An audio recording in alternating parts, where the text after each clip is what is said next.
You're listening to Southern Miss Radio. It's time for News You Need.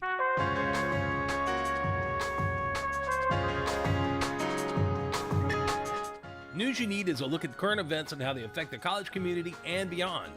And now here's the host of News You Need, Dr. Ed Simpson.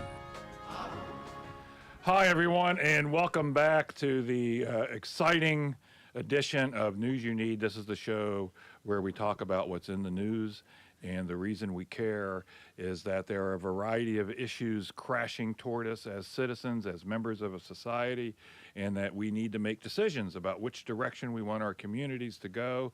And the only way to effectively do that is to read the news, consume the news, talk about the news, and figure out as citizens what decisions we want to make. That's my argument. I don't think I've ever won it, but that's my argument.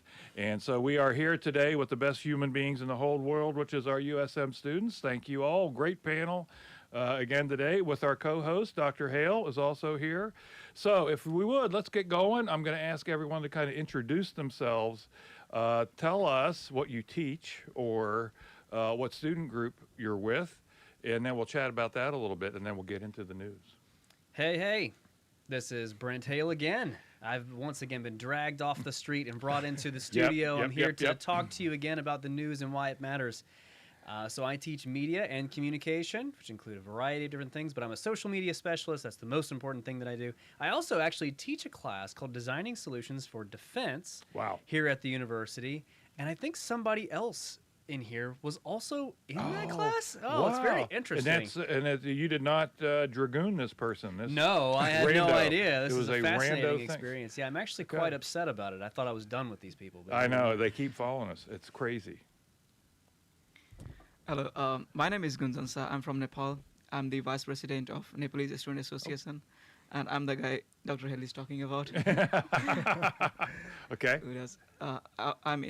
I did the Designing Solutions for Defense class this semester. How'd it go? And it was super cool. How was Dr. Hale? Super fantastic. Super fantastic. I believe what he meant to say is 10 out of 10. 10 Absolutely out of 10. flawless. 100. Gotcha. Okay, excellent. I would say 11 out of 10. All right, my name is Godspower KK. I'm originally from Nigeria, and I'm the president of the Nigerian Student Society.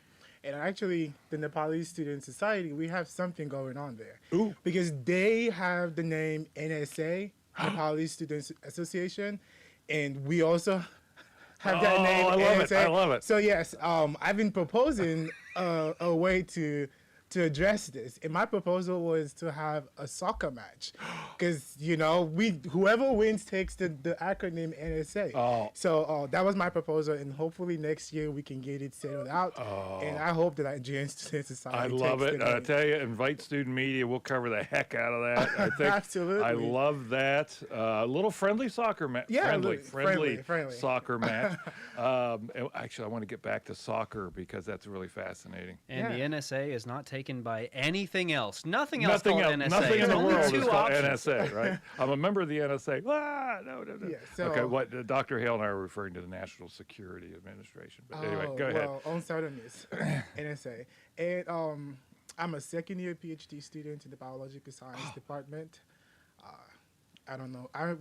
If we go into research, then it's going to be a big, long spew. But I'm just going to keep it short right now, and that's pretty much my journey here. That's great. We rarely have our PhD students on. We should have more of them. Yeah. And I love the fact that we have some international folks. That's great.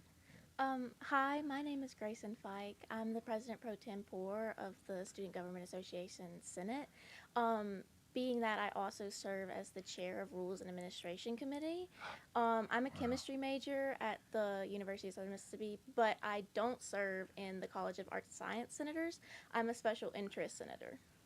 Wow. Okay. So let's stay with you for a second. So you are chair of the Rules and Administration. What does that mean? So basically, I would pass any resolutions that want to cover that. So the reason I wanted to run for President Pro Tempore of the Senate is because I wanted to pass a piece of legislation about a zero tolerance policy on sexual abuse and assault. I love that. And I'm so happy to hear, Dr. Hale, that our Student Government Association is taking up that issue, which I don't know that there's a more important issue on campus. I emailed the coordinator of the Title IX office, and I'm going to be meeting with her next week to talk about all the key points that the legislation should hit. Well, good for you. I think that's amazing. I don't know whether it's Annabelle or our SGA. They're so much more active, it seems, that we've had at least 3 of you guys on now. And I'm just makes my heart sing to hear you guys doing this. Yeah, I'm pleased to have met multiple people. It's been great who are serving on this and who are doing stuff. Right, I'm very, very pleased to hear that there's some movement on this particular topic in particular. Yeah, So I'm very pleased with that. You guys are too young, but there was actually a protest out on the front of campus 4 years ago. Were you part of that? No, I wasn't, but they had one more recently because the student that the protest was about recently came back to the University Yeah, of Mississippi. I did know about that as well. So that one particular student really sparked this really important discussion.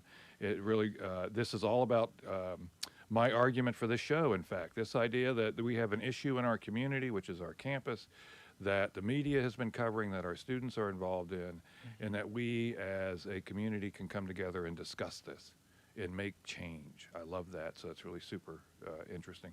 The Nepalese, did I get this? I'm getting this wrong. The Nepalese Student Association. Did I pronounce that wrong? That's correct. Nepalese. Nepalese. Yep. No, I'm still wrong. It's West Virginia. It's West Virginian for Nepal. So there you go. What are you guys up to? And I'm also really curious about what is our USM connection to Nepal? Because we have a number of students. We have a lot number of students. So what is the connection, and what's the group up to? So the organization main focus is to bring back the home environment for the upcoming students and celebrate the cultures, the festivals from back from Nepal. And we host a lot of events throughout the year, such as Dasai, outdoor picnics, Nepali night, and etc. So we work in collaboration with the ISSS, which is the International Student Scholar Services. And our main goal is to make students feel home at USM. Okay, and that's great. So what is the connection though between USM and Nepal? It doesn't seem like a natural. Oh, I'm from Nepal. I'm gonna go to southern Mississippi. I'm not sure I see it there. It could be natural as well because the weather, the hospitality of people, they are pretty much similar than back in Nepal. Not buying it, but yeah. It's so funny because I remember earlier this semester having the exact same conversation with you about this because I was also like, wait a second, and I've come to understand that I was very wrong. Apparently it is very similar. It is very similar. Yeah, and so Nepalese students are going, hey, I want to go somewhere, similar environment, similar kind of culture-y kind of thing. Okay, I believe you. I believe you. Okay, excellent. So, talk to us about the Nigerian Student Association. Well, it's a growing community now. So it used to be like a fused society with the African Caribbean society. That's because they just, we don't have a huge population at the time, so we're just merged into African Caribbean Student Society. But since we've been growing, it's like an exponential growth, and we decided to have our own community called the Nigerian Student Association. Yeah, and with that, we see it's a similar idea where we want to have our own community where Nigerian students feel like they're home, they can still experience their culture, they can still feel, the Independence Day celebration here and all of that. So it's been that's kind of the focus, to create home here for those students and have a community that can experience Nigerian culture. Yeah, I think that's awesome. I know that our student media started an international student show this year. I don't know if you guys have caught that. Are you on it? Not No, but I just think that's great too. And that was started actually by one of our student media leaders who was from Nepal. Yeah, which I suspect you know. I think it's Rosak. It is, yeah. We actually are, things go so fast. We are going to take a break. And actually, we're going to turn to the news and perhaps things like campus protests maybe on the other side. Estos son los sonidos de una cena que casi no sucedió. Es una cena servida gracias a personas como tú, Debido a la crisis actual, 50 millones de personas pueden vivir con hambre este año. Feeding America está ayudando a los que más lo necesitan. Y si quieres, tú puedes ayudar también. Visita feedingamerica.org/en-español. Patrocinado por el Ad Council y Feeding America, la fuerza de 200 bancos de alimentos. Uh-oh, Brad's buzzed. Oh, yeah? Yeah, he's starting with the woots. And now a speech. I just want to say that friendship is about heart and brain. Who's with me? Good thing is, he knows when he's buzzed. And my brain is saying, when it's time to go home, somebody call me a ride. Love that guy. Me too. Know your buzzed warning signs? Call for a ride when it's time to go home. Buzz driving is drunk driving. A message from NHTSA and the Ad Council. Okay, and we are back, and as usual, we had a great conversation through the break. You want to go into research, not teaching. Yes. I feel like my research right now is very fascinating. It's a reproductive biology research, and it's Really? meant to help women have healthier babies in the long run. So, a little detail, we study an enzyme that's key to egg cell development, and if you understand that enzyme, we can help women have healthier eggs and healthier babies in the long run. So, Really? I think it's fascinating because it's caught my attention because I moved from virology to reproductive biology, and when I graduate, not if, when I graduate, I'd love to stay within the research field. Wow, that's okay. So so it's interesting. So are you focusing on like the diaspora of folks who are trying to have babies and don't have access to health care? Or are you focusing on just general, this affects everybody regardless of any kind of health care? So it's more of a general focus because this enzyme plays a critical role in how the egg cell develop. And, you see children with Down syndrome, chromosomal abnormalities, just fertility is on the decline, and this is due to improper M phase regulation. So this enzyme plays a key role, PP1. And I'm making a biological tool to control that enzyme. And if we have more control, we can answer a lot of questions. Interesting. So. I understood all of that. I understood 27% of it. Oh, I'm at 100%. Wow. No, not at all. But this is one of the things I love about universities is that we have people doing all sorts of really, really interesting things, and I love that we're able to have this conversation right now. Absolutely. That's all I wanted to say. I just think it's awesome. No, I was thinking the exact same thing. And again, Annabelle, we need to raise a statue to Annabelle for bringing our guests to us. I think that's amazing. And you, as a sophomore, this is fascinating to me, are serving as a TA. Yes, I in started, chemistry. Yes, I started last semester, and I was doing fundamentals of organic biochemistry and general. Unfortunately, my schedule, it didn't work out for me to teach that lab this semester, so I moved into general chemistry 1, so 106. So, and you're liking it? I do. I never thought I would actually like teaching and tutoring, but I found it really rewarding, and I feel the gratification of my students when they get the answer right when they've struggled so hard. I love that, my students. Yes, I know. This is great. I'm so pleased about this whole thing. It's because, like we teach, obviously.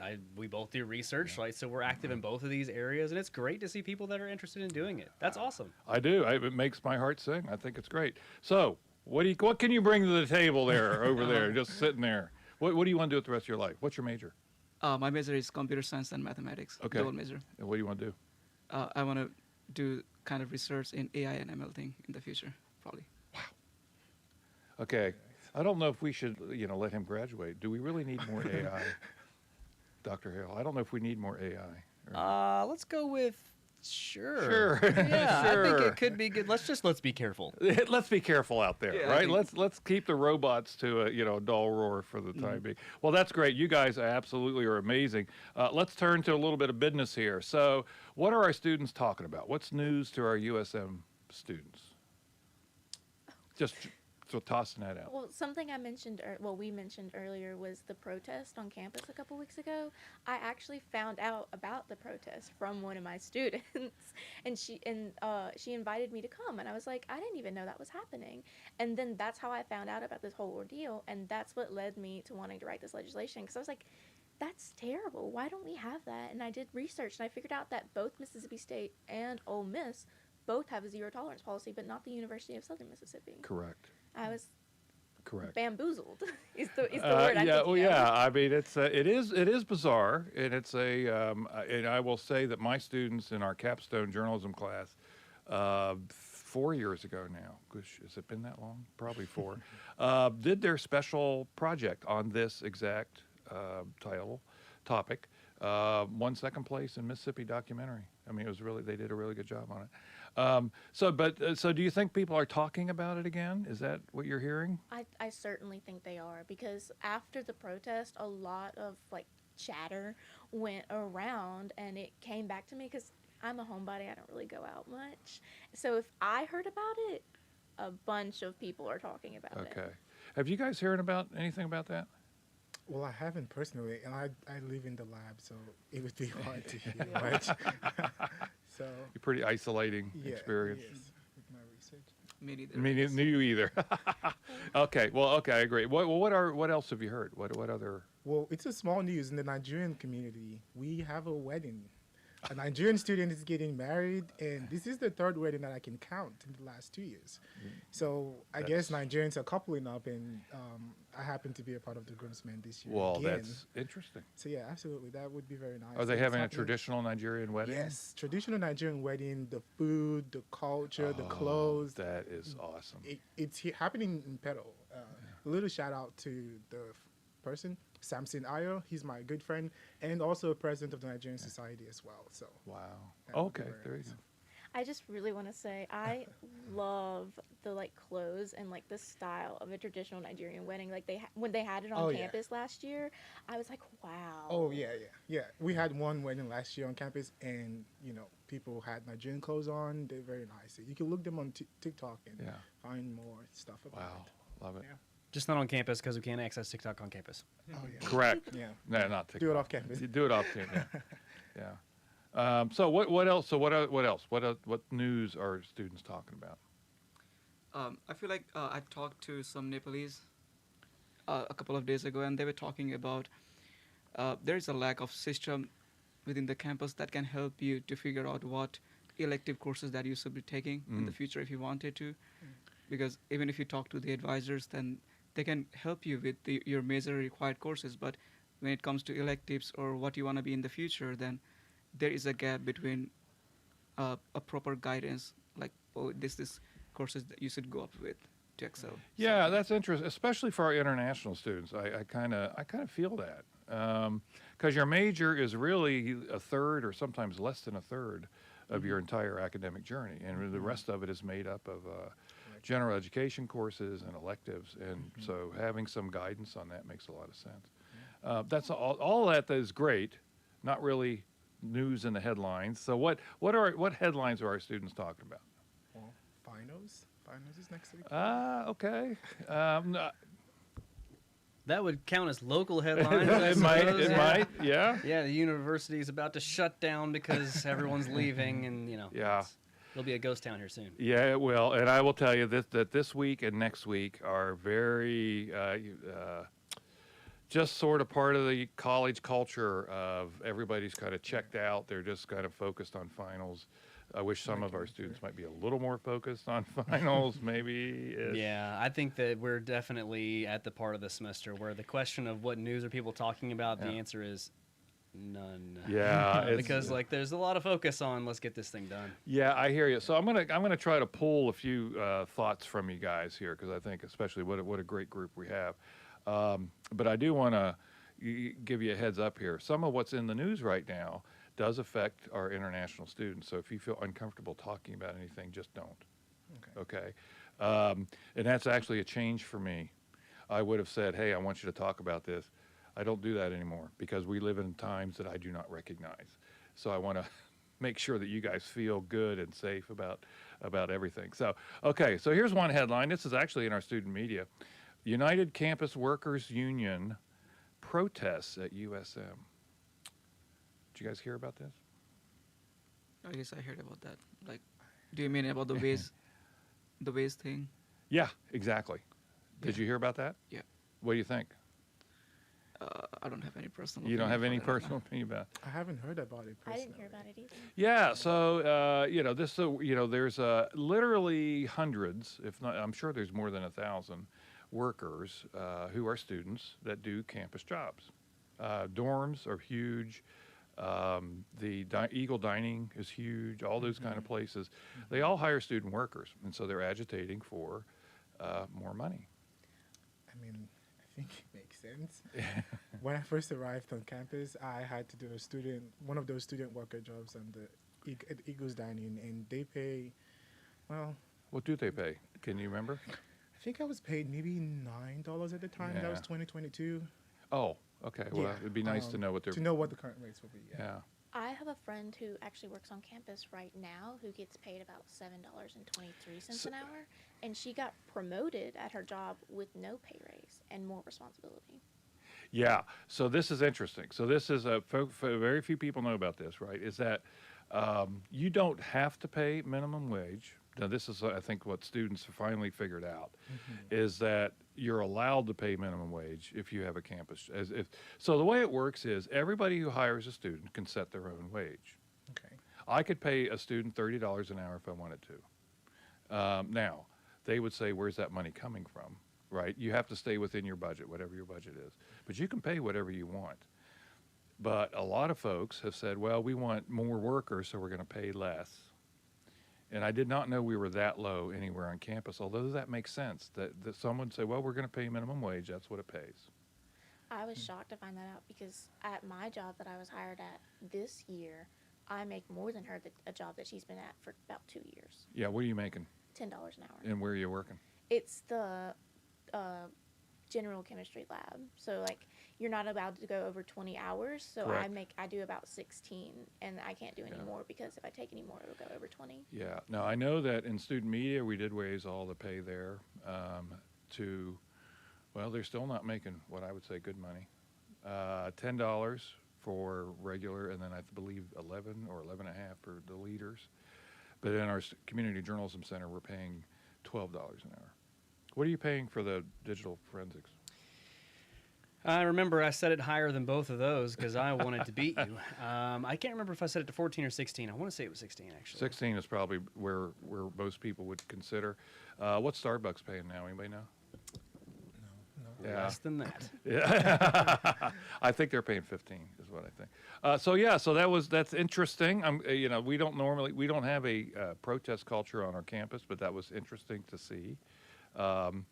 They timed it with May Day, basically, which is the workers' kind of holiday around the world. I did see something about it maybe last year or 2 years ago, but yeah, I wasn't aware it came up again this year. Yeah, it would be great to just to pay a little. Yeah, and well, you say also that we don't have a protest culture, but now we've got 2 protests that have happened very recrecently. So which is good. It's good to see. Yeah, I mean, I would argue that's a good thing. Yeah, I think it's great.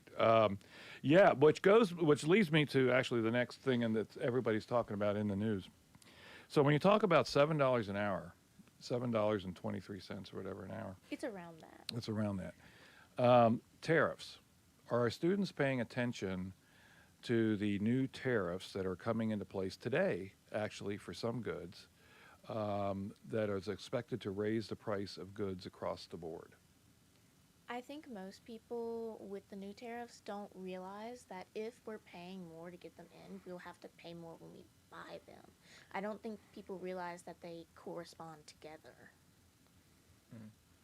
Well, we don't necessarily know how that's going to impact us.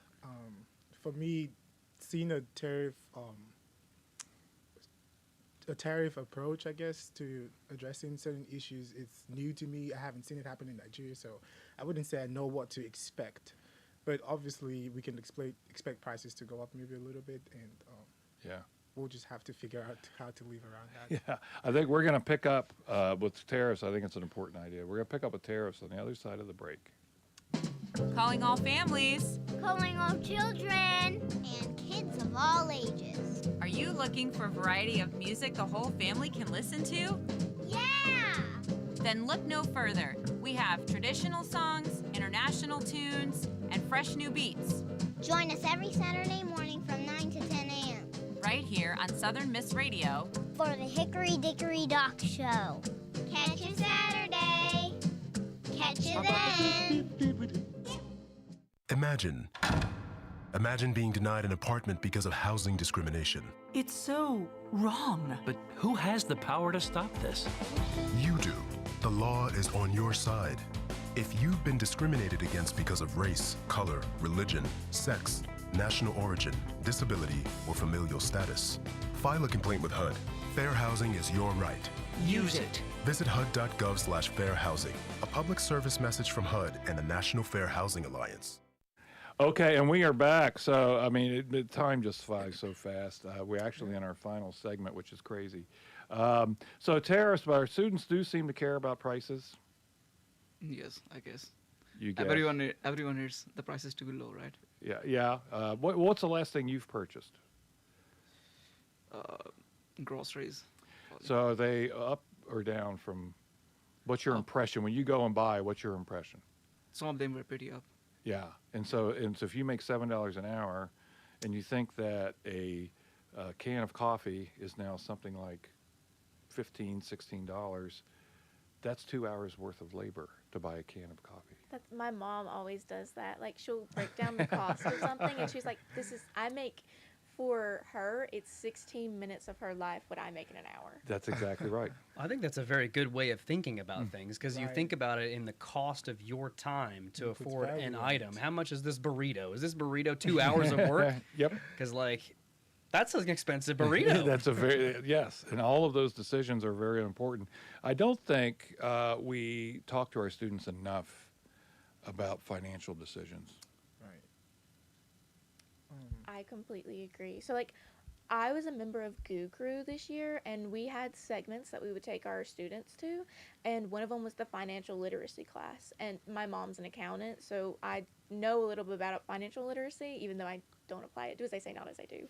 And I was explaining how debt and loans work and how interest happens, and they didn't seem to know, and they were freshmen going into college who probably had to take out loans.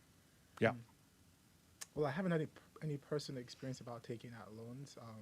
So my parents paid for my master's education here. So thankfully, I'm debt free when I graduate PhD. That's great.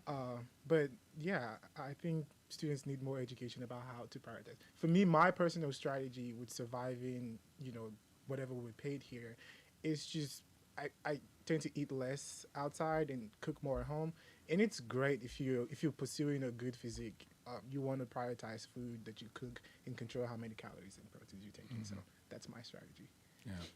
My thing is, like, the dorms, like most people live on campus, the dorms don't have a stove or anything. They just have an oven. And that's only in Scott, Van, and Lucky Day. In CPN, all we have is a microwave. And I think that's something students really should engage on is because my understanding is they've raised the prices in dining too. So I think that lunch now is like $14. Somebody can correct me on that. It might be 12. I know it's 11 for breakfast, I'm pretty sure. Wow. So 11 for that's just crazy. So anyway, okay. So a couple of headlines here real quick. We're going to run out of time here very quickly. So let me throw a headline. New York Times. President renews threat to revoke Harvard's tax-exempt status. So everybody around here appears to be somewhat interested in higher ed. So this is where President Trump is basically telling Harvard, you have to end all DEI initiatives. You have to get rid of professors who are perceived as caring, I guess, about DEI. A whole raft of demands. Harvard has said no. I actually heard about this through two of my friends who attend Harvard. I don't have any friends that attend Harvard. They were really proud that they stood up, and in my opinion, I think they made Columbia look pretty bad because Columbia gave in. Columbia caved pretty quick. Yeah. Well, I tend not to comment a lot about this, but for me, I think, and I might have an opposite stance to this, and just don't attack me yet, but I kind of think that if DI is used in the wrong way, and it can be used in the wrong way, because people don't realize that you can over-prioritize inclusion where you're losing the value of what that purpose is supposed to be. Say, for instance, if you're looking to hire more females in the fire department, that's not going to help the fire department, because physical strength is one of the major. So if you try to be inclusive in some way, it can be problematic. So I think over prioritizing DEI can be a problem. That's my. I appreciate that, and I actually appreciate the courage in saying that, because right now there's a lot of folks that don't want to talk about it at all. Yeah. So I really appreciate you saying that. I do have a counter argument, but Dr. Hale wants. So I'm going to signal engineer. We're going to keep going for just a few minutes. Is that okay? Okay. I got the thumbs up from our engineer. You got something in your eyeballs there. What are you thinking? Yeah, just got to get some Visine or something, I think. It's complicated, and that's a controversial way to kind of conclude the show today. That's for daggone sure. But yeah, there's some merit to what you're saying for sure, right? There's merit to getting to the point where DEI might potentially cause some conflicts and some issues, and people might be overlooked for certain things. But in general, what we see is that DEI is very, very helpful in so many different ways that the direct attack on it right now is I would argue, very, very problematic. Yeah, I agree. So I'm gonna let me throw something at you, because number one, kudos for taking part in the debate. Number one. So here would be my counter, though. Okay. This isn't about DEI. Has never been about we need more women in the fire department. DEI, that was just one example. No. But it's a great example, because that's what a lot of people use. The issue is, can you lift 50 pounds, climb a ladder, put that 50 pounds down, pick it up again, and climb down the ladder? I don't care if you're man and female to do that. DEI is all about not making the assumption based on how you look, what your gender is, or whatever, on whether you can do that or not. And my argument is that what's going on in the country right now is that they're looking at a black man in a position of authority and say, we don't want any more DEI hires, because the default is that the only competence can be from a white male. And the example that you're providing, right, of being at the head of, what was it, the Pentagon, I believe? Yes. And this was someone who was so qualified for that position, like really qualified. And then to have that taken away. Right. Was bad. With a press release that says this is a DEI hire, was really problematic. So that's my argument. If folks want to talk about DEI, let's talk about it. Yeah. So I'd say something. Yeah. When it comes to still, and I absolutely agree. The standards should still be set. Shouldn't be lowered, because you're only gonna weaken that department, whatever that department might be. You shouldn't lower the standard. You should have a standard, and if you can meet that standard, male or female, right, whatever the criteria might be in that situation, then that should be upheld. And to support what you said, I don't want to lose my credit as an individual because somebody thinks I was hired based on the DEI policy. I've worked so hard for my research and everything that I do. I don't want to lose that credit. So I can reconcile with what you're saying, but I also just I want a healthy balance where you're not lowering the standard because I'm a black person. I want to still perform my best and compete in whatever position I'm in and earn it. That's the point, to earn it. Yeah. So. Do you have any thought? You don't have to weigh in. I want to make sure everybody has a chance to talk. I don't think if I have any opinion. So here would be my argument, right? Okay. Here would be my argument. And I totally 1,000% agree with you, right? But this is so what. But what tends to happen in organizations, and this is what they don't want us to teach. What tends to happen in organizations is that, okay, that little lady was able to meet all of the physical requirements, but she's still going to get pregnant in 3 years, and we're going to lose her. So therefore, we're going to hire this white guy, right? You're nodding your head. My thing is, if you look at the broader pictures, you start with DEI. What do you move on to? Like, what's next after abolishing DEI? Well, I think that's what a lot of our students are asking, is what's the end game to this? Yeah, I think that, and nobody can tell. Nobody will talk about that. I hope it's not. I hope it doesn't develop into something that becomes harmful. But I stand for meritocracy, so earning whatever you get. So yeah, and where I'm at. And I hear that, and I've heard that my entire life. And I would argue, and have always argued, DEI and meritocracy are not mutually exclusive. They are, in fact, completely complementary. True. It's the idea that if you are meritorious, you have a path to get where you want to go. So here's my question to you. Yes. Let's say a position comes up and you want to hire 1,000 students, and you say, I prioritize 300 Blackfield students. To me, that's problematic. That's because you already cheated the other races because you want to have a specific population represented.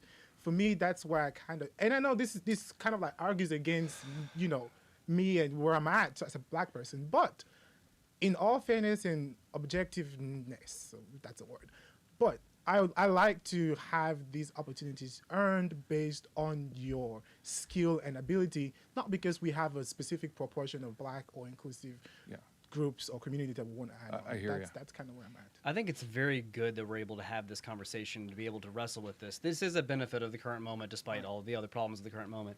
And I think one of the arguments is you're correct that having kind of a quota-based system is probably problematic. But if you think about DEI and the way that it's supposed to be conceptualized anyway, it would be something like this. It's, I want to make sure that as we're admitting those 1,000 students, that we're making sure to include, or at least to consider, the types of backgrounds and experiences that someone would bring that wouldn't come from the majority, right? So I expect that we'll be able to consider certain types of things that a person has done that does make them qualified, but maybe we would have overlooked those things before because, like, that's something that Black people do, right? So making sure that that's part of what's considered is DEI. No, I can agree with that. I Yeah. can agree with that. So I'm gonna have to shut us down here, but I'm gonna give myself the last word. So I think that's another great example that people often use. My argument would be, and this is why things like gender studies, race studies, all these things are sociology, all these things are so important. If the system produces, if the meritocratic system in hiring those 1,000 students or admitting the 1,000 students results in 1,000 white males, I would argue that it's probably the system that's at fault, not the African Americans, not the women, not the Asians, not the other folks who applied. Absolutely, because you can find competent students among that 1,000. If you want it, you can find competent Black students or any other race. So this is why it's important to look at, does that group reflect society? And if it doesn't, what is it about that system that says, really, no African American males qualified, were meritocracy, that had enough merit to be included? Okay, well then there's probably something wrong with the system. Okay, we do have to leave it there. We have to leave it there. Thank you so very much. I super appreciate the discussion. What a great group of students. This has been a production of Southern Miss Student Media. Our engineer is Kylie Keenan. Our videographer is Isabel Michaud. Our producers are Lily Birdcard and Annabelle Laird, who have done amazing this semester. This is our last show of the academic year. All plans, unless the winds blow differently, are that we will be back in the fall with yet another season of News You Need. In the meantime, have a great summer, and we appreciate you listening all year.